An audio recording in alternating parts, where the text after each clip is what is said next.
তাহলে আমরা কি জানলাম? মহাভারতের শান্তি পর্ব থেকে দেখছি। ঠিক আছে, আজকের পড়া দেখো, দেখার চেষ্টা করো। মহাভারতের যে শান্তি পর্ব, এটা খুব গুরুত্বপূর্ণ একটি পর্ব হিসাবে হয়। এখানে কি হচ্ছে, যে শান্তি পর্ব প্লাস কিছু পুরাণের কথা বলা হয়েছে। সেখানে বর্ণ ব্যবস্থার উৎপত্তির কথা, কর্মের মহানতা খেয়াল করে দেখো। প্রাচীনকাল থেকে তো কর্ম বারবার বারবার বলে আসে, কি কর্ম অনুযায়ী কিন্তু আমাদের হবে।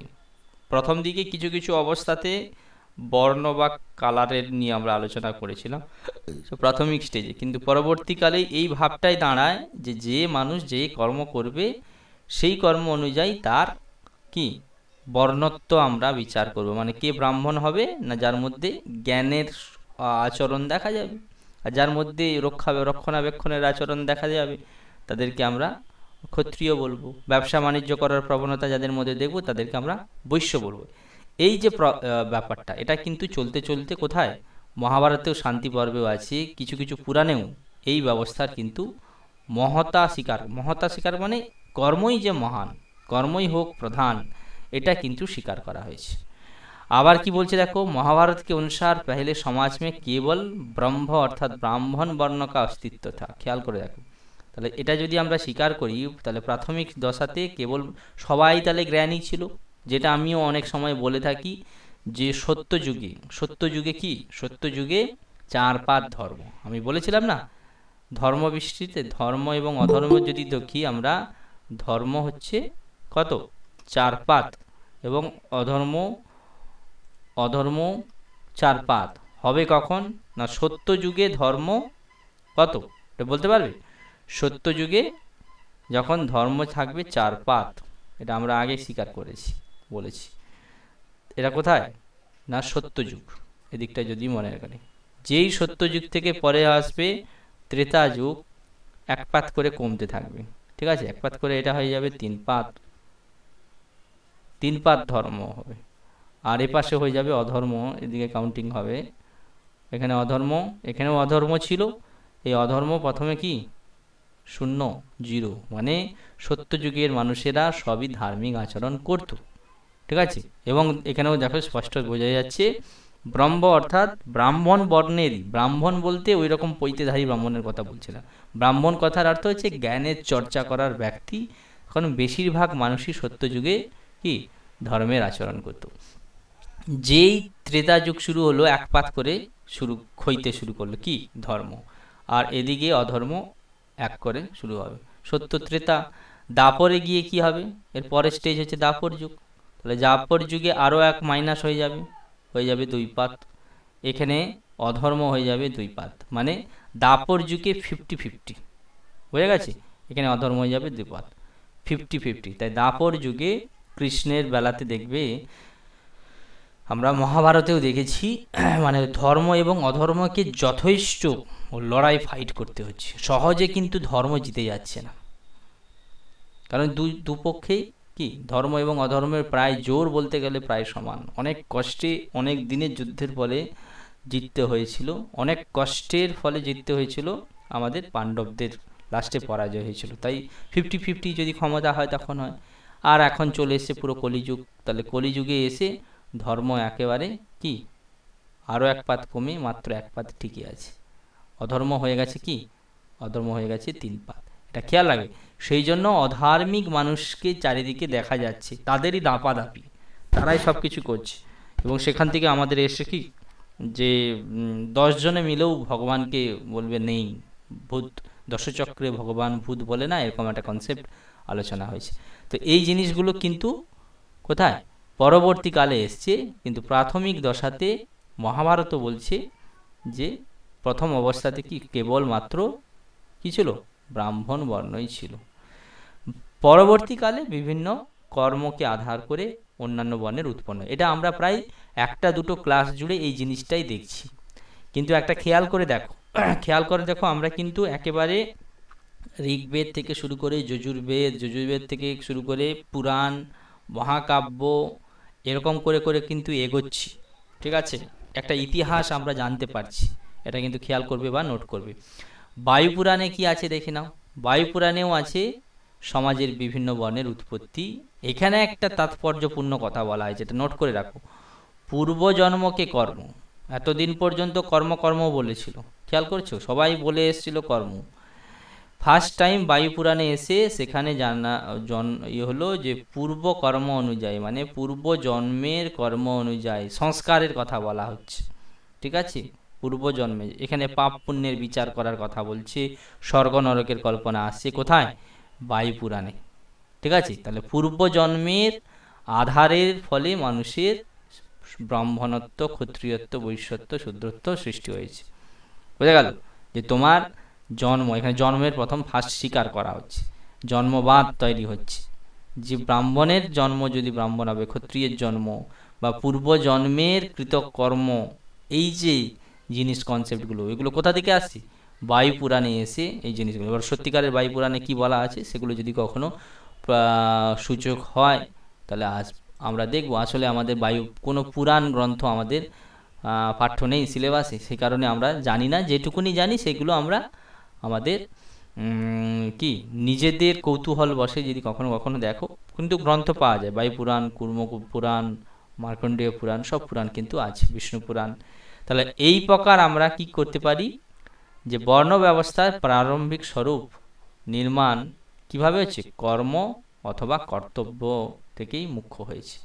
মহাকাব্যের সময়, মহাকাব্যের সময়টা লিখে রাখো। মহাকাব্য বলতে আমরা দুটো মহাকাব্যকে বলি, একটা হচ্ছে রামায়ণ আর একটা মহাভারত। খেয়াল রাখতে হবে, রামায়ণ এবং মহাভারত।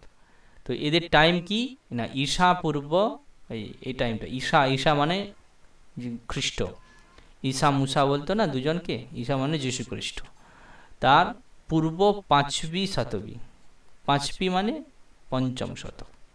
ঠিক আছে, তাহলে পঞ্চম শতকে, খ্রিস্টপূর্ব পঞ্চম শতক,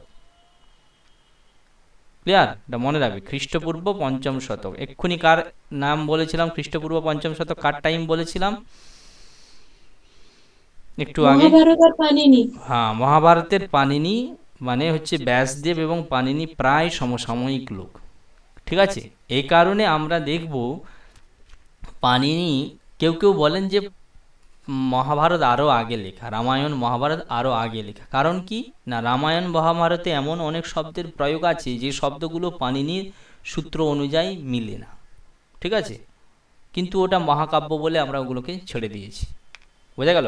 ঠিক পাণিনি রামায়ণ মহাভারতের পরবর্তীকালে পাণিনি আমাদের সংস্কৃতের সংস্কার করেছিলেন দেবনাগরী। তাহলে পরে দেবনাগরী স্ক্রিপ্ট পরে এসেছিল, সংস্কৃত ভাষার সংস্কার করেছিলেন। সেই সংস্কার করতে গিয়ে রামায়ণ মহাভারত যদি ওই পাণিনির ব্যাকরণ অনুসারে রামায়ণ মহাভারত যদি আমরা পড়তে যাই, কিছু কিছু জায়গায় দেখা যাবে যে পাণিনির ব্যাকরণ অনুযায়ী কি অবৈয়াকরণ শব্দ কিছু লাগানো আছে। কিন্তু এগুলো যেহেতু পূর্বের কাজ এবং এগুলো যেহেতু আমাদের কি একটা আমরা মহাকাব্য হিসাবে স্বীকার করেছি, কালজয়ী মহাকাব্য, তো কবির ক্ষেত্রে কিছু লাইসেন্স থাকে। ঠিক আছে, কবির কিছু প্রয়োগকে আমরা ওইরকম ব্যাকরণভাবে দেখি না। সেই সমসাময়িক হওয়ার জন্য রামায়ণে বা মহাভারতের উপর পাণিনির খুব একটা প্রভাব খাটেনি, এই রকম আমরা বুঝতে পারি। তাহলে মহাকাব্যের কাল কি না, ঈশা পূর্ব 5वी শতক, এটা লিখে রাখো। তাহলে যেটা শুরু হয়েছিল, যে জিনিসটি শুরু হয়েছিল কর্ম এবং কর্তব্যের আধার করে, সেটি যখন আস্তে আস্তে পঞ্চম শতকে আসতে শুরু করলো। ঠিক আছে, তা কোথায় শুরু হয়েছিল? আমরা বলেছিলাম যে খ্রিস্টপূর্ব এটা পঞ্চম শতক, আর সেটা হয়ে যাবে খ্রিস্টপূর্ব 5000। ঠিক আছে, তা 5000কে আমরা কি বলি? তাহলে কি হবে? পঞ্চম, 5000কে কি বলবো? 5 শতক না, তাহলে হাজারকে আমরা কি বলি? সহস্র, তাই না? সহস্র মানে হাজার। তাহলে এটা কার টাইম? অনেকে বলেন ঋগ্বেদের টাইম। ঠিক আছে, ঋগ্বেদ, ঋগ্বৈদিক কাল, অনেকে এটা বলেন লিখিত, আবার কেউ কেউ বলেন এক থেকে ছাড়িয়ে একবারে দশম। ঠিক আছে, দশম, 10,000 বছর আগে। ঠিক আছে, 10,000, দশম সহস্র বছরে, এরকম একটা ধারণা আছে। কিন্তু বেশিরভাগই মনে করেন যে পঞ্চম সহস্র মানে 5000 বছর আগে ঋগ্বেদের টাইম। তাহলে সেই সময় পর্যন্ত কর্ম এবং আধার চলছিল। পরবর্তীকালে যীশুখ্রিস্টের জন্মের ঠিক 500 বছর পূর্বে যখন কি লেখা হচ্ছে, রামায়ণ মহাভারত প্রভৃতি কাব্য লেখা হচ্ছে, সেখানে কিন্তু প্রথম এই কর্ম এবং কর্তব্য থেকে সরে এসে আস্তে আস্তে আমরা কি এই আধারকে আমরা আমরা যদি এটা এবং বাস্তব দেখব, যদি আমরা পাণিনির ব্যাকরণ পরে পড়ব, সেখানে জাতি টাতি নিয়ে বহুগুলো অনেক উদাহরণ দেওয়া আছে। ঠিক আছে, তাহলে জন্ম আধার মানা হচ্ছে কখন না, মহাভারতের সময়। সেই সময়টা নোট করে রাখবে, ঈশাপূর্ব 5वीं শতক। ঠিক আছে, এবং এই সময় আস্তে আস্তে জন্ম মান লিয়া গয়া তথা বর্ণকে স্থান পর বিভিন্ন জাতির যে কথা, যে এখনো জাতি জাতি আছে, উঁচু জাতি নিচু জাতি, জাতির কথা কিন্তু প্রথম হলো কি মহাভারতের সময়। এবং দেখবে ওখানেও সেই লড়াই, নিচু জাতির জন্য কর্ণকে ডিপ্রাইভ করা হচ্ছে। আবার তখন কিন্তু হয়ে গেছে, ধীবর কন্যাকে বিয়ে করছে কে, আমাদের শান্তনু। ঠিক আছে, মৎস্যকন্যা, মৎস্য মানে ধীবর, ধীবর হচ্ছে নিচু জাতির, নিচু জাতির কন্যাতে, নিচু জাতির কন্যার সাথে শান্তনুর প্রেম হচ্ছে। ধৃতরাষ্ট্রের বাবার এর বাবার কথা বলছি, আমাদের ভীষ্মের বাবার কথা বলা হয়েছে। ভীষ্মের বাবা শান্তনু, হ্যাঁ মানে এটা আছে তো, এই জ্ঞানটা আছে তো ইতিহাসের, মহাভারতে আছে এটা।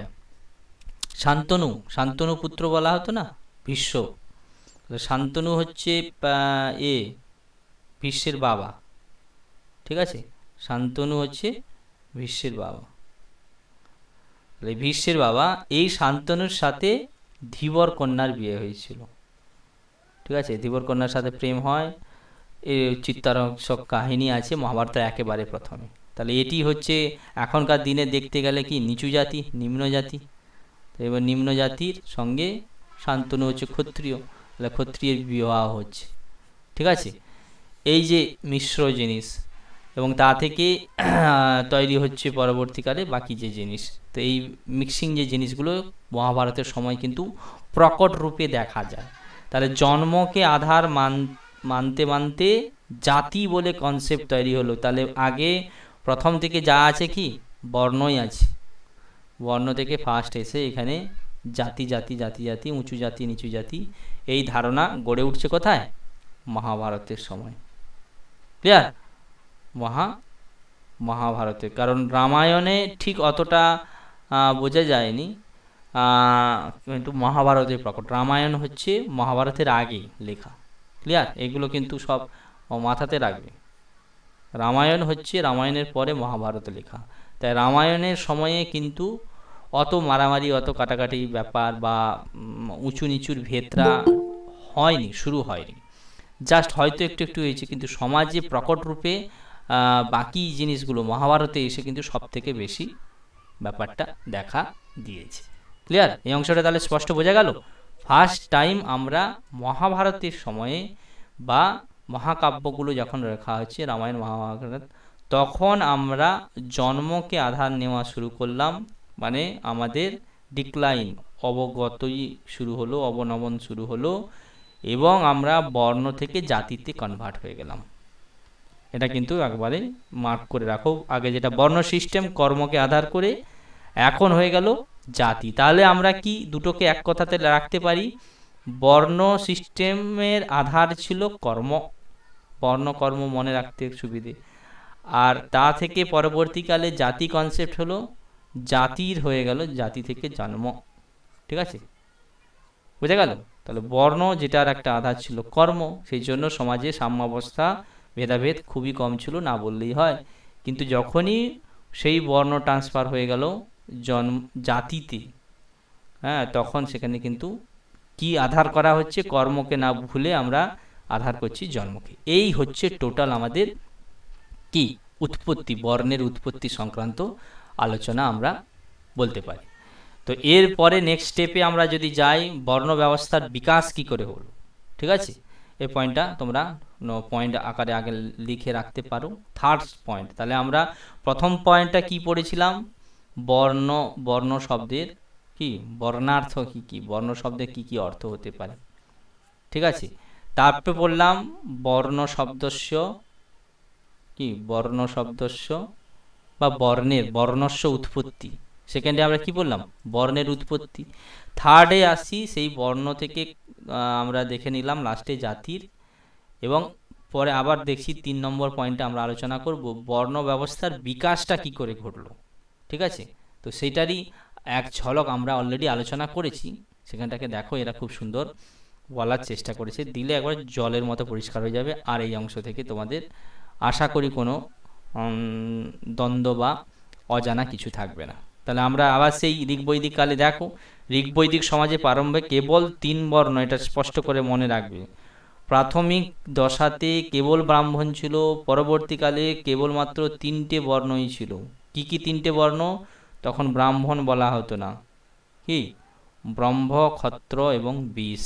নোট করে রাখো যে ঋগ্বৈদিক সমাজের প্রাথমিক দশাতে, প্রাথমিক স্টেজে বা প্রারম্ভ সময়ে 3টে বর্ণ ছিল, সেই 3টে বর্ণকে বলতো ব্রহ্ম, ক্ষত্র এবং বিষ।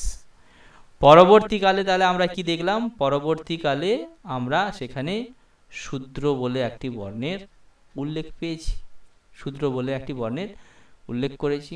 এই সময় বিভিন্ন বর্ণের মধ্যে স্পষ্ট, এখানে কিন্তু খুব গুরুত্বপূর্ণ জিনিস আছে, কোনো ভেদাভেদ নেই এই বর্ণের সঙ্গে ব্রহ্ম, ক্ষত্র, বৈশ্য, শূদ্র, যেহেতু যে যার কাজ অনুযায়ী করে সমস্ত কাজকে সম্মান করা হতো, আগে বলেছি।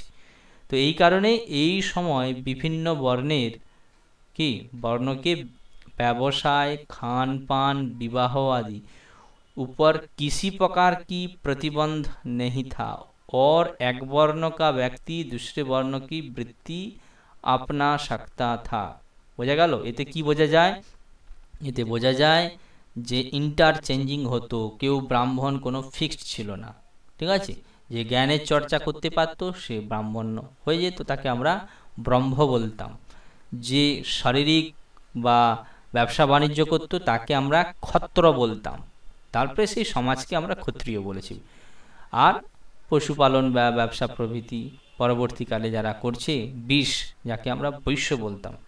ঠিক আছে, তাহলে এই যে বর্ণগুলো, এই বর্ণগুলোর মধ্যে কিন্তু স্পষ্ট করে বলা আছে, এই সময় কোনো বর্ণের মধ্যে ব্যবসা বাণিজ্য, খান পান মানে কি খাবো, কি পরবো, বিবাহ প্রভৃতি কোনো কি, এইগুলো যে সামাজিক জীবন, এগুলো কিন্তু বাঁধা ধরা ছিল না, যে ব্রাহ্মণ হলে এই খাবার খাবে, ক্ষত্রিয় হলে ক্ষত্রিয়ের সঙ্গে এর এর বিবাহ হবে, ব্রাহ্মণের সঙ্গে এর ওর বিবাহ হবে, এরকম কিন্তু কিছু ছিল না। যে ব্যক্তি যেটা পারতো সেটা করতো। ঠিক আছে, উদার সমাজ যাকে বলে। তাই ঋগ্বৈদিক কাল ওই কারণে অনেক উঁচু ছিল, সেখানে ভেদাভেদ ছিলই না, শুধু কি যে যার ডিউটিটা সেটা করত। ঠিক আছে, তো যে খান পান, বিবাহ আদির পর কোনো রকম প্রতিবন্ধকতা ছিল না। বুঝে গেছে? এক বর্ণের ব্যক্তি दूसरे वर्ण की বৃত্তি अपना सकता है। আচ্ছা, শুধু কি আমরা এটা বলে দিলে হবে? একটা উদাহরণ দেখি। উদাহরণ দেখো কীরকম, একটা উদাহরণ বলেছে এই পয়েন্টে। इस समय तक বর্ণ মে কঠোরতা, যেটা কঠোরতা আমরা পরে গিয়ে দেখব, ব্রাহ্মণ বলে একটা একেবারে সেপারেট ক্লাস, ক্ষত্রিয় বলে আর একটা, বৈশ্য শূদ্র বলে আলাদা আলাদা ক্লাস, এবং পরবর্তীকালে ওই ক্লাসের মধ্যেও আবার ঘৃণাঘৃণী শুরু হবে, সেটা একেবারে কিসে, মনুসংহিতার টাইমে এসে পরবর্তীকালে স্মৃতিগ্রন্থে। তার আগে কিন্তু ঘৃণা বলে ম্যাটার কিন্তু কখনো ছিল না, শুধু কাজটা আলাদা আলাদা করি। যেরকম আমরা কলেজেও আমরা হচ্ছে একটা গোষ্ঠী আছি, টিচার গোষ্ঠী, একটা স্টুডেন্ট গোষ্ঠী আছে, ইউনিয়ন আছে, বাকিরা আছে, ঘৃণা করা যাবে না। ঘৃণা করা মানে সেই বর্বর যুগে চলে যাব। তো একই রকম এই সময় বর্ণের মধ্যে কোনো কঠোরতা ছিল না, মানে এটাই থাকবে, ও ওটাই হতে পারবে না, এরকম। আর কি আনে পাই থি। আচ্ছা, ঋগ্বেদ মে এক স্থান, এখানে দেখা খুব সুন্দর একটা উদাহরণ দিয়েছে ঋগ্বেদ থেকে, উদাহরণ যে ছিল না কোনো কঠোরতা, এবং যে মানুষ তার কোয়ালিটি অনুযায়ী সে যে কোনো ব্রাহ্মণ হতে পারতো, ক্ষত্রিয় হতে পারতো, বৈশ্য শূদ্র যা হওয়ার, ঠিক আছে, হতে পারত। কীরকম করে দেখো, একজন ঋষি বলছেন, কোথায়, ঋগ্বেদে।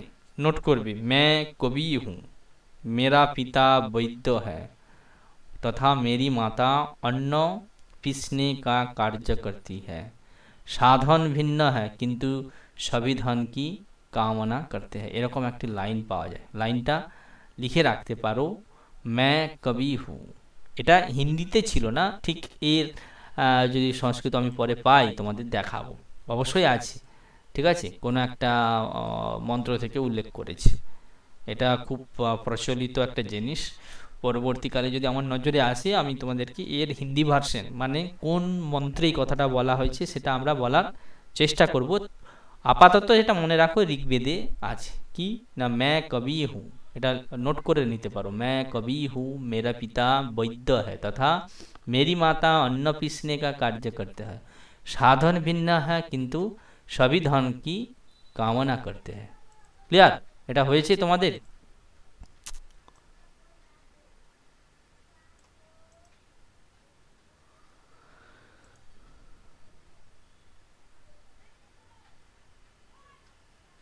এই অংশটার কথা বলছি।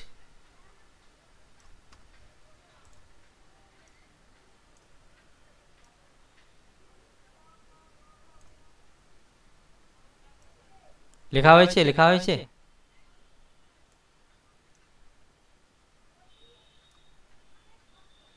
লেখা হয়েছে? হ্যালো, হ্যাঁ স্যার।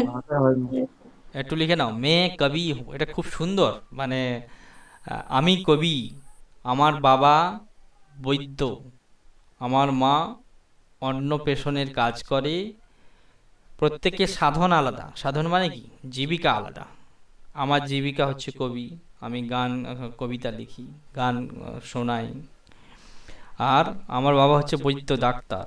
কিন্তু আমার মা আবার অন্ন পিষণ পিষণ করে। তখনকার দিনে ওই ঢেঁকি টেকিতে ধান টান ভাঙতে হতো, সেই কাজ করে। প্রত্যেকের কাজ আলাদা, কিন্তু প্রত্যেকেই এক কি কামনা করে? প্রত্যেকেই ধন কি কামনা করতে হয়। সবাই সম্পদেরই কামনা করে, তাদের যাতে তাদের সম্পদ। তাহলে এখানে কি কোথাও একই পরিবারের কথা বলা হচ্ছে?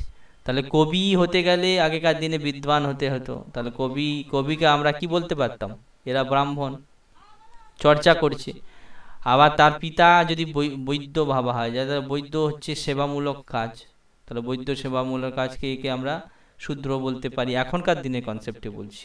ঠিক আছে, বৈদ্য কাজ।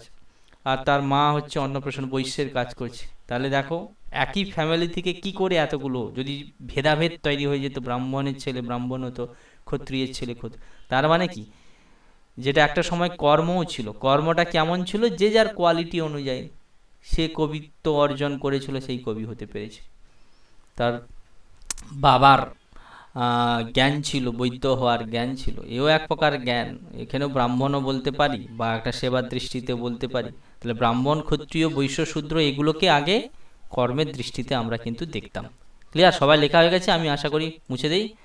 ব্যাস, নেক্সট দেখো ইসে কি বলছে, পরের লাইনে বলছে ইসে। তাহলে এখান থেকে আমরা কি স্পষ্ট বুঝলাম? যে একই পরিবারের ব্যক্তি ভিন্ন ভিন্ন ব্যবসা গ্রহণ করতে পারত। তাহলে কখন সম্ভব হয়? যখন আমরা আমাদের কর্ম অনুযায়ী বিচারটা দেখি। তো এখনও দেখি কিছু কিছু ফ্যামিলিতে এগুলো, এই ধারণাগুলো এখন স্পষ্ট করে আছে। কোনো ফ্যামিলিতে ডাক্তার আছে, মাস্টার আছে, আবার অন্যান্য জিনিসও আছে। তো এবং সেই ফ্যামিলি, এটাই তো হেলদি পরিবেশ। তো সেই পরিবেশটা কিন্তু প্রাচীনকালেও ছিল। আর ইসি প্রকার বিভিন্ন বর্ণকে বীজ, শুধু যে ব্যবসা করতে এমন না, এই রকম আমরা দেখলে বিভিন্ন বর্ণের মধ্যে খান পান এবং অন্তর্বিবাহকে উপর ভি কৃষি প্রকার প্রবন্ধনে। তার মানে কি এখান থেকে বুঝলাম? খেতেও পারতাম, পোশাক আশাকও পরতে পারতাম, প্লাস বিভিন্ন বর্ণের বিবাহও হতো। তাহলে মানে ব্রাহ্মণ, ক্ষত্রিয়, বৈশ্য, শূদ্র এগুলো আমরা পরবর্তীকালে দেখব, এরা কিন্তু সবাই সবাইকে বিবাহ করতে পারে না। এটা কোথায় নিষিদ্ধ হচ্ছে? যে আমাদের স্মৃতিগ্রন্থে নিষিদ্ধ হচ্ছে। কিন্তু এখানে এরকম নয়, যে কোনো ব্যক্তি যার সাথে ম্যাচিং করতে পারত।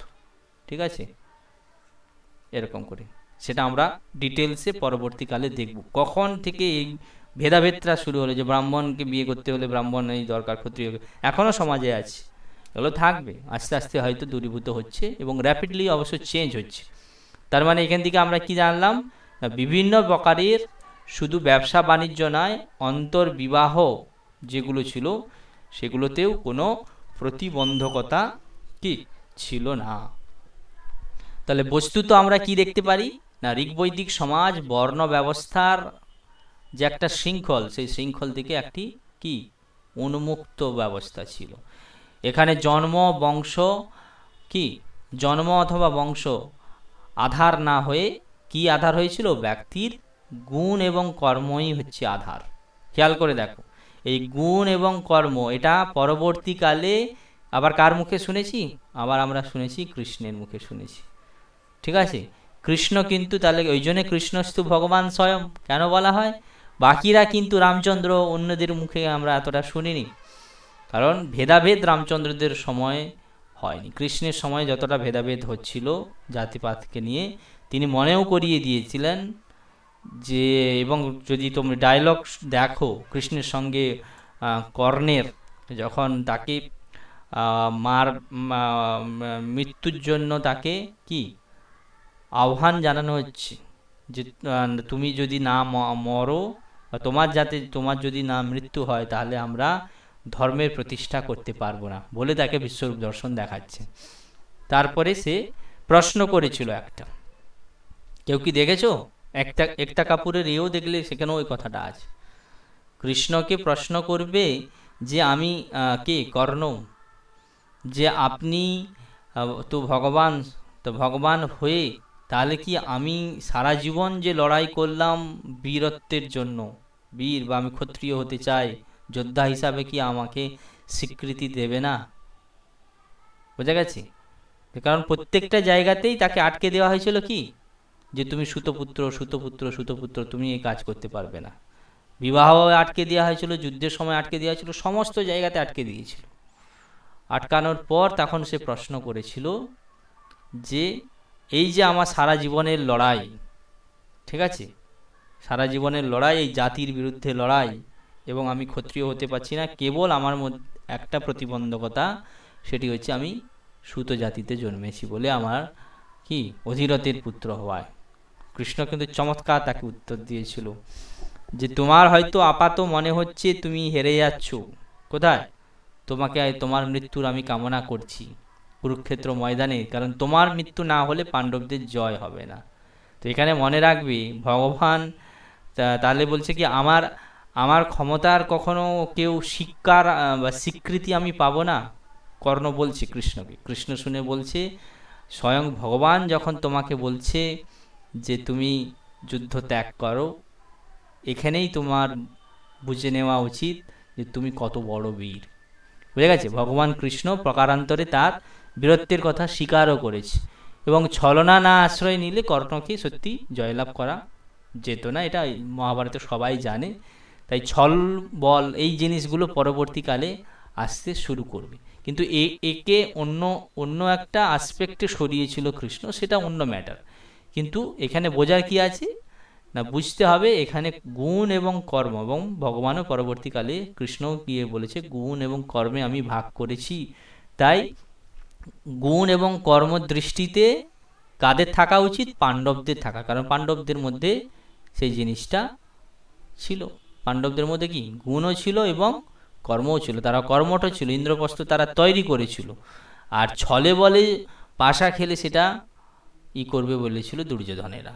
তো একজন তাদের মধ্যে গুণও নেই এবং অকর্ম বা কুকর্মের তারা এক্সপার্ট, তাহলে তারা জিতে যাচ্ছিল যদি না ধর্মের একটু একটু মডিফাই ব্যাখ্যা এবং কিছু ছলনার আসল, তারা ছলের দ্বারা যদি ছলকে ছলে, তা থেকেই এসেছিল শটে ষাট্যাং সমাচরে বলে বিখ্যাত ভারবীর কিরাতার্জুনীয়মে লেখা আছে না, শটে ষাট্যাং সমাচরে, যদি কিরাতার্জুনীয়ম পড়ো সেখানে কিন্তু ওই লাইনটা উল্লেখ আছে। তাহলে ঋগ্বৈদিক সমাজে বর্ণ ব্যবস্থা উন্মুক্ত ছিল, সেখানে যে কোনো বংশের যে কোনো ব্যক্তি কি হচ্ছে, বংশ তখন ছিল না, যে কোনো ব্যক্তি যে কোনো বর্গের বা যে কোনো বর্ণের ব্যক্তির সাথে তাদের বিবাহ, খাদ্যাভ্যাস, মেলামেশা সমাজে করতে পারত।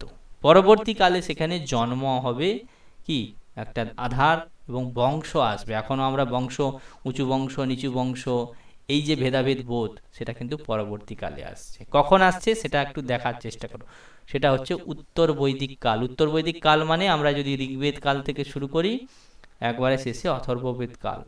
এই এই অথর্ববেদের সময়ে এই ওগুলোকে বলা হচ্ছে অথর্ববেদের পর থেকে যে কাল শুরু হচ্ছে, ঠিক আছে, এগুলোকে আমরা বলবো উত্তর বৈদিক, মানে বেদের পরবর্তীকাল। তখন থেকেই আমাদের মধ্যে অবনমন শুরু হয় এবং স্বাভাবিক। তখন আমাদের কি এক পাত করে কমে গেছে, আমরা বলছি ধর্ম এক পাত করে কমছে, ত্রেতা দাপর যুগে কলিতে এসে আরো বেশি কমেছে। তা উত্তর বৈদিক কাল আস্তে আস্তে সমাজে চারটে বর্ণের স্পষ্টত প্রতিষ্ঠা হয়ে গেছে, যেগুলো ধীরে ধীরে অল্প অল্প ছিল, যে যার কাজ নিয়ে ব্যস্ত ছিল, কাজটাই ছিল তাদের প্রতীক। যে ব্রাহ্মণ, ব্রাহ্মণত্ব কি না জ্ঞান। এখন ব্রাহ্মণ হয়ে যাবে একটা জাতি পরবর্তীকালে, আমরা বলেছি। তাহলে উত্তর বৈদিক কালে বর্ণ বলে যে চারটে ভেদ, ব্রাহ্মণ ক্ষত্রিয় বৈশ্য শূদ্র, এটা স্পষ্টত সমাজে গেড়ে বসলো, বুঝতে পারলো। এই সময় ব্রাহ্মণ, আরণ্যক, এখানে কি গ্রন্থ আমরা বুঝবো কি করে এগুলো পরবর্তীকালে এসেছে? তাহলে উত্তর বৈদিক কালের গ্রন্থগুলো লিখে রাখতে পারো। উত্তর বৈদিক কালে কি কি গঠিত, কি কি গ্রন্থ লেখা হচ্ছে, তাতে ওই ছবিগুলো ধরা পড়েছে। ব্রাহ্মণ আছে, আরণ্যক আছে, উপনিষদ প্রভৃতি গ্রন্থ লেখা হচ্ছে। ঠিক আছে, উত্তর বৈদিক কালে মানে অথর্ববেদের পরবর্তী সময়ে কি লেখা হচ্ছে? ব্রাহ্মণ গ্রন্থ, আরণ্যক, উপনিষদ প্রভৃতি গ্রন্থ লেখা আছে। এই সময়ে প্রথমবার আমরা বিভিন্ন বর্ণের মধ্যে ভেদভাব আমরা লক্ষ্য করি। যদি তোমাদের জিজ্ঞাসা করে যে প্রথম ভেদভাব আমরা লক্ষ্য করি কোথায়, না বলবে ঋগ্বৈদিক কালের পরবর্তী সময়ে, যাকে আমরা উত্তর বৈদিক কাল বলছি, যখন ব্রাহ্মণ, আরণ্যক, উপনিষদ প্রভৃতি লেখা হচ্ছে, তখন কিন্তু মানুষদের বর্ণগুলোর মধ্যে ভেদভাব প্রথম পাওয়া যাচ্ছে। আর বৈদিক কালে কিন্তু কোনো মানুষের মধ্যে কোনো ভেদাভেদ ছিল না। ঠিক আছে, একটা উত্তর তার কীরকম ভেদভাব বা উঁচু নিচু কীরকম বা আলাদা, একটা সময় কি বলা হলো? খান পান এবং ভেষ বলে, খান পান ভেষ। আমি খাবো কি, আমি কি পান করব, এবং ভেষ মানে আমি কি, বেশ, বেশ মানে আমি কি পোশাক পরবো। এখানে দেখো একটা কেমন ভেদভাব হয়েছে, তার একটা ছোট্ট এক্সাম্পল দিয়েছি। ब्राह्मण, क्षत्रिय एवं वैश्य की पहचान के लिए अलग अलग प्रकार की যজ্ঞোপবীতকা বা জনেউ কা বিধান কে, জনেউ মানে পৈতে যাকে বলে। তাহলে এখান থেকে স্পষ্ট দেখো, ব্রাহ্মণের মধ্যে, ক্ষত্রিয়ের মধ্যে এবং বৈশ্যের মধ্যে তিনজনই কিন্তু পৈতে পড়তো। বুঝা গেল? পৈতে কেন পড়তো, তার পৈতে কথার মানেটা কি? পৈতে কথার মানে হচ্ছে সংস্কার। ঠিক আছে, পৈতে কথার অর্থ আমরা সংস্কার হতো না, দ্বিজদের একটা সংস্কার হতো। তাহলে দ্বিজ বলতে বা ব্রাহ্মণ বলতে তাহলে কিন্তু শুধু ব্রাহ্মণদের সংস্কার হতো না, ক্ষত্রিয়র হতো, বৈশ্যর হতো, এবং পড়ার অধিকারও সবারই ছিল। ঠিক আছে, শূদ্র তো পরবর্তীকালে এসছে, তাদেরও সেই সময় পড়ার অধিকার থাকতো। এটা মাথাতে রাখবে, ব্রাহ্মণ, ক্ষত্রিয়, বৈশ্য, শূদ্র সবারই পড়ার অধিকার ছিল। আর শূদ্র তো পরবর্তীকালে এদেরই অংশ, পিছিয়ে পড়া অংশ থেকে শূদ্র হয়। আমরা বলেছি আগে, এই ব্রাহ্মণ, ক্ষত্রিয়, বৈশ্যরই পিছিয়ে পড়া অংশ, যারা আর্থিক সামাজিকভাবে পিছিয়ে পড়েছিল, তারা একটা নিম্নবর্গ তৈরি হয়, যাকে আমরা পরবর্তীকালে শূদ্র বলছি। কিন্তু এরা সবাই পড়ার অধিকার ছিল। কিন্তু এই যুগে এসে, কোন যুগে? ব্রাহ্মণ, আরণ্যক, উপনিষদ। এই ব্রাহ্মণ আর ওই ব্রাহ্মণ আলাদা। ব্রাহ্মণ একটা ব্রাহ্মণ, এই ব্রাহ্মণের মানে কি? ব্রাহ্মণ গ্রন্থ, ব্রাহ্মণ, আরণ্যক, উপনিষদ বলি না, ওগুলো হচ্ছে বেদের পরবর্তীকালে গ্রন্থ রচনা করা হয়েছিল। তো সেই রচিত গ্রন্থে আমরা কি উল্লেখ করছি? ব্রাহ্মণ, ক্ষত্রিয়, বৈশ্য, এদের কে ব্রাহ্মণ, কে ক্ষত্রিয়, কে বৈশ্য চেনার জন্য তিন ধরনের পৈতে ব্যবহার করা। এখনো কিন্তু এটা আছে সমাজে। তোমাকে জিজ্ঞাসা করে, এটা শোভন হয়তো বলতে পারবে, যে তুমি কি ব্রাহ্মণ? কি ব্রাহ্মণ মানে কি? মানে ঋগ্বেদীয় ব্রাহ্মণ না যজুর্বেদীয় ব্রাহ্মণ না অথর্ববেদীয় ব্রাহ্মণ, এরকম কিন্তু অনেকে জিজ্ঞাসা করে। ঋগ্বেদীয় ব্রাহ্মণ, তাহলে তার কি হবে? আকার আকৃতি আলাদা আলাদা, আলাগ আলাগ প্রকার। ঠিক আছে, জেনেউ বা পৈতেতে কি থাকে? অনেকগুলো করে সুতো থাকে। ঠিক আছে, এই সুতো দিয়ে তো নির্মাণ। তো ব্রাহ্মণদের সুতোর সংখ্যা মানে ব্রাহ্মণদের যাদের পৈতে আছে তাদের সুতোর সংখ্যা কাউন্টিংয়ে আলাদা, ক্ষত্রিয়দের আলাদা, প্লাস লেন্থ কত লম্বা হবে, ঠিক আছে, সেটারও আলাদা আলাদা আছে। যদি ভুল না বলে থাকে, কি শোভন যদি থাকে তাহলে বলতে পারো। শোভন জানো এটা? শোভন নেই। কেউ আছে এখানে ব্রাহ্মণ এটা জানতে? এখানে কেউ ব্রাহ্মণ আছে? বাকিরা আর শিউলি আছে পঞ্চাধ্যায়ী ব্রাহ্মণ মানুষ, পঞ্চাধ্যায়ী ব্রাহ্মণ ব্রাহ্মণ হয়। যাই হোক, পণ্ডা, সুস্মিতা পণ্ডা, সোমা পণ্ডা, এটা কি জানো? কি স্যার? এই পৈতে, পৈতে অনেক ধরনের হয়, এটা কি জানো? বা গৌরী না আচার্য স্যার। আছে, না স্যার। এটা জানো স্যার না? পইতে তো একটাই হয়, মানে ব্রাহ্মণদের পরে এরকম জানি, অনেক রকমের কি বুঝতে অনেক পারলাম না। ধরনের আছে ব্রাহ্মণের, মানে ধরনটা কিরকম বললাম, ধরনটা হচ্ছে ওর ভেতরে যে সুতোগুলো থাকে, কটা সুতো থাকবে সেটা নিয়ে এক ধরনের পার্থক্য আছে। ঠিক আছে, কেউ ছটা, আটটা, নটা এরকম বলছি। প্লাস আর কি থাকে, লম্বা কতটা হবে, শুধু গলায় ঝুলিয়ে নিলেই হবে না রাউন্ড করে, কিন্তু সেটা কত হ্যাঁ স্যার, লম্বা হবে। অনেকটা মোটা মোটা করে দিতে হয় নাকি শুনেছি। হ্যাঁ, ওটা কিন্তু একজনের, আবার অন্যরা অন্য রকমের পড়ে। আর এখন তো ব্রাহ্মণদের আবার মানে কি বলে, কোন জায়গার ব্রাহ্মণ সেটা বিচার করে, এরা উৎকলের ব্রাহ্মণ, এটা বঙ্গের ব্রাহ্মণ, এটা উঁচু শ্রেণীর ব্রাহ্মণ, এটা নিচে, মানে ভেদের কোনো শেষ নেই। আছে না, এখানে যারা পণ্ডা পণ্ডা আছে এরা সব উৎকলের ব্রাহ্মণ বলে। ঠিক আছে, স্যার, এটা শুনেছি। উৎকলের ব্রাহ্মণ। আগে কিন্তু দেখো সমাজ ব্যবস্থায় ওইরকম কি ছিল কোথাও, উৎকলের ব্রাহ্মণ, এখানের ব্রাহ্মণ, সেখানের ব্রাহ্মণ, এরকম কিন্তু কোথাও বলা হতো না। এখন মানে মানুষের জায়গাকে ভেদাভেদ জ্ঞান, আমরা আধুনিক হচ্ছি বলছি, কিন্তু আধুনিক নই রে বাবা। একে তোমাকে ঘৃণা করে না, এ মেদিনীপুরের লোক, ও হাওড়ার লোক, ও গ্রামের লোক, তাহলে ভেদাভেদ গেছে কোথায়? প্রকট রূপে আছে। ও উঁচু বাড়ির লোক, সে নিচু বাড়ির লোক, এখন তো ভেদাভেদের এমন মাত্রায় গেছে, তোমার বাবা আমার বাবা, এদের পরিচয় নিয়ে টানাটানি হয়। ও সে, সে তো তার মেয়ে, সে তো তার ছেলে, এইগুলো আইডেন্টিফিকেশান মার্ক হয়ে গেছে। হয়েছে কি হয়নি? ও হচ্ছে ওর নাতনি। তাহলে ভেদাভেদের চরম, এই জিনিসগুলো নিয়ে আগে কখনো আলোচনা হতো না। কোন স্থানে জন্মেছ আলোচনা হতো না, কোন বংশে আলোচনা হতো না, কোন প্রদেশে জন্মেছ আলোচনা হতো না। এখন তো আরও ভেদ। ওগুলো হচ্ছে অশিক্ষিত। অশিক্ষিত মানে ওরা পড়াশোনা করে না, আমরা পড়াশোনা করেছি, এরকম করে ভেদাভেদ দেখায়। ওরা ওই সেই বস্তির পাশে থাকে। তো এই প্রকার ভেদাভেদ মানে সমাজের কতটা ডিটোরিয়েট করেছে, খারাপ অবস্থায় গেছে, সেই কারণে আমাদের মধ্যে এই ভাবনাগুলো আসে। তো এখানে স্পষ্ট করে কি বলা হচ্ছে, ব্রাহ্মণ ক্ষত্রিয় বৈশ্য এদেরও মধ্যে প্রাথমিক, আমরা ঋগ্বৈদিক কালে আছি, সেই সময় কীরকম চেনা যাবে, আলাগ আলাগ, আলাগ আলাগ মানে ভিন্ন ভিন্ন প্রকারের যজ্ঞোপবীত, মানে পৈতির বিধান করা আছে। এবং পরবর্তীকালে কখন হচ্ছে এই সমাজগুলো এরকম ভেদাভেদ ব্যবস্থা, তাহলে ব্রাহ্মণ, আরণ্যক, উপনিষদ প্রভৃতি যে গ্রন্থ রচনা হচ্ছে যখন ঋগ্বেদের পরবর্তীকালে।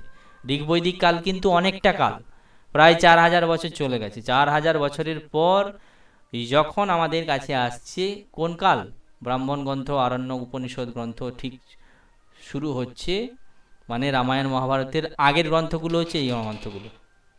বোঝা গেল? প্রথমে বেদ, তারপরে হচ্ছে ব্রাহ্মণ, তারপরে আরণ্যক, তারপরে উপনিষদ। ঠিক আছে, এগুলো সব একটা একটা যুগ, বৈদিক যুগ, ব্রাহ্মণ যুগ, আরণ্যক যুগ, উপনিষদ যুগ। তারপরে আসবে আমাদের পৌরাণিক যুগ, পুরাণ। ঠিক আছে, তারপরে আসবে পুরাণ, তারপরে আসছে কি, মহাকাব্যের যুগ। এর স্টেপ বোঝা গেছে? আগে বেদ, দ্বিতীয় হচ্ছে ব্রাহ্মণ, তৃতীয় আরণ্য। এই স্টেপগুলো যদি মনে রাখতে পারো তাহলে হবে কি, মহাকাব্য, তারপরে একেবারে কি আধুনিক যুগ। বোঝা গেছে? নাম আধুনিক, কাজ কিন্তু নিম্ন, এটা মাথাতে রাখবে। আমরা বলি, ক্লেম করি আধুনিক হয়ে গেছি। আধুনিক হয়ে গেছি মানে কি, ওই জিনিসগুলোকে বাদ দিয়ে দিলে কি আধুনিক হয়ে যাব? বরং আরও কুড়ো, আরও খারাপ জিনিস আমরা অ্যাডপ্ট করেছি। আমরা কয়েকটা এক্সাম্পল মাঝে মাঝে দিয়ে থাকি, এবং নিজেরাও ভেদ বুদ্ধি দিয়ে বুঝতে পারো। তাহলে ব্রাহ্মণ, ক্ষত্রিয়, বৈশ্যদের মধ্যে তখন থেকে শুরু হয়েছে আলাগ আলাগ পাহচান, মানে আলাগ আলাগ, মানে আলাদা আলাদাভাবে কি করে চিনব, তার জন্য একটা উদাহরণ দিয়েছি যে তিনজনের তিনটে পৈতে হবে। পৈতেটা কি, একটা সংস্কার। এই আমরা ষোড়শ সংস্কার নিয়ে আলোচনা করব। সেখানে হচ্ছে কি, আমাদের উপনয়ন বলে যে সংস্কার হতো, সেই উপনয়নের সংস্কারে আলাদা আলাদা উপনয়ন হচ্ছে, সেটাকেও আমরা এখানে দেখার চেষ্টা করছি। এরপরে নেক্সট, আজকের জন্য লাস্ট পয়েন্ট একটু দেখে নেই, ব্রাহ্মণ বর্ণকোষ। এবার দেখো এখানে কীরকম ভেদ শুরু হচ্ছে পরবর্তীকালে। ব্রাহ্মণ বর্ণের সর্বোচ্চ, শ্রেষ্ঠ বলে না, ব্রাহ্মণ শ্রেষ্ঠ, ব্রাহ্মণ শ্রেষ্ঠ, উঁচু, ব্রাহ্মণ হচ্ছে সব থেকে উঁচু। কখন শুরু হলো? তাহলে ওই সমস্ত যুগে প্রথম ফার্স্ট টাইম শোনা যাচ্ছে ব্রাহ্মণ বর্ণকে সর্বোচ্চ মানতে হবে।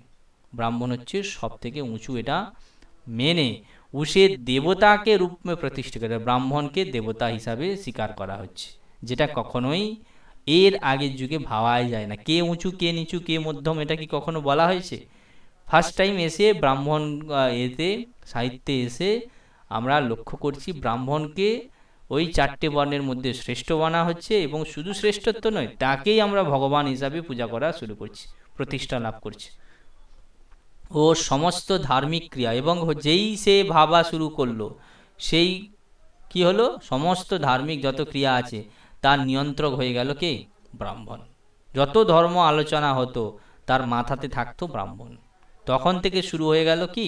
ব্রাহ্মণের দাপাদাপি, भेदाभेद चरमे। उसके बिना कोई भी धार्मिक कार्य संपन्न नहीं हो सकता है, वही राजा का पुरोहित होता था। क्या तখন যজ্ঞ কে করবে? যজ্ঞ করার জন্য পয়সা দরকার, সেই পয়সা কে দিত? রাজা দিত। রাজা হচ্ছে ক্ষত্রিয়, কিন্তু ক্ষত্রিয় হলেই দেখব এই সময় থেকেই কিন্তু বিভিন্ন কি ব্রাহ্মণ বা বিভিন্ন সাহিত্যগুলো গড়ে উঠছে, এবং আমরা লক্ষ্য করছি প্রত্যেকটা এই কি প্রত্যেকটাই ব্রাহ্মণ, আমরা পুরোহিত সব, প্রত্যেকটা রাজারই কুলপুরোহিত কনসেপ্ট আছে। ঠিক আছে, রামায়ণ মহাভারতের সময় তাকিয়ে দেখো, প্রত্যেকেরই বাড়িতে কুলপুরোহিত আছে, এবং সেই হচ্ছে শ্রেষ্ঠ, এরকম একটা মান্যতা আছে। যে কোনো সমস্যা হলেই সেই পুরোহিতের কাছে, কুলপুরোহিতের কাছে, যদি কি সংক্রান্ত সমস্যা, যদি কোনো ধার্মিক সমস্যা দেখা দিত।